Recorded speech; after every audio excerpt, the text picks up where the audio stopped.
Ada 13 keluarga yang namanya tidak masuk daftar orang kaya di dunia, sementara sejak 150 tahun yang lalu, keluarga tersebut sudah ruling the world. Mereka namanya tidak masuk karena mereka punya usahanya pakai trust fund, trustee, shadow banking, karena mereka kebanyakan adalah pemilik lembaga keuangan. Mereka banyak di belakang VC atau venture capital, di belakang PI atau private investment company, payment system, investment banking, offshore banking, tax haven, dan bank konvensional. Nama mereka tidak terdata di mana-mana, namun ada di mana-mana. Strategi mereka cantik di dalam memainkan dunia finansial. Negara bahkan tunduk di bawah mereka. Merekalah aslinya yang disebut globalis. Kalau oligarki itu wilayahnya hanya ada dalam satu negara. Oligarki untuk berkuasa harus pegang kendali sebuah pemerintahan. Siapapun penguasanya, oligarki pasti bermain di sana. Pasti mepet, pasti ada fulus yang dimasukkan ke penguasa. Kalau globalis di atas oligarki. Globalis bermain bersama oligarki suatu negara, mengendalikan pemerintahan suatu negara. Misalnya, mengubah undang-undang, memberi masukan atas kebijakan-kebijakan yang intinya melindungi bisnis oligarki dan bisnis globalis. Globalis kendalikan ekonomi terutama keuangan. Musuh globalis adalah cara bernegara yang patriotis, nasionalis. Karena nasionalis mementingkan negaranya dan bangsanya terlebih dahulu, baru urusan luar negeri. Country dan people first ini menakutkan globalis. Dibenci sekali pemahaman bernegara kalau basisnya adalah domestik. Biasanya negara nasionalis yang memilih jalur tidak mengikuti aturan globalis dan negara adikuasa biasanya menggunakan ilmu ekonomi MMT, Modern Monetary Theory. MMT itu anti hutang, pro swasta, pro printing money berbasis proyek produktif, dan mengutamakan domestic direct investment atau DDI, bukan FDI, bukan foreign direct investment.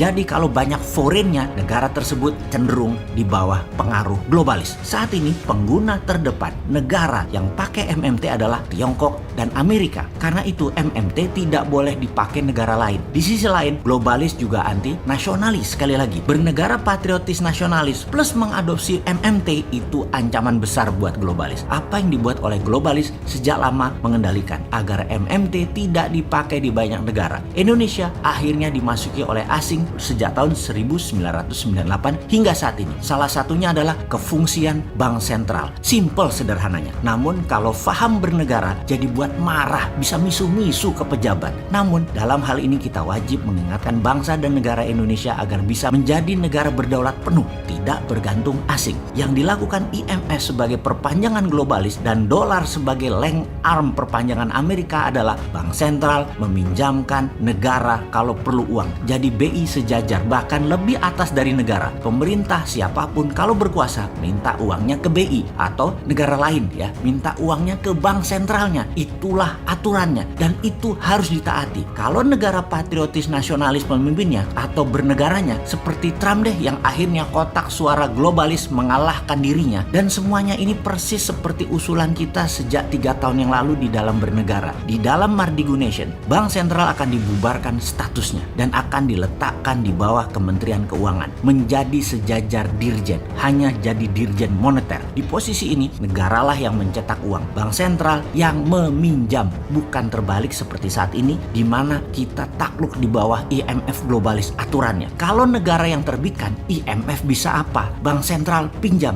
Sekarang lucu, negara yang berhutang ke bank sentral. Lah, kok yang punya malah ngutang? Kan geblek. Dengan prinsip ini tidak akan pernah berkurang rupiah. Membangun selama memerlukan rupiah ya aman-aman saja. APBN tidak pernah minus. Kalau minus, bank sentral dan menteri keuangan minta pinjam ke negara. Selesai urusan. Tak perlu uang asing, tak perlu IMF, tak perlu globalis. Wah, ini ora.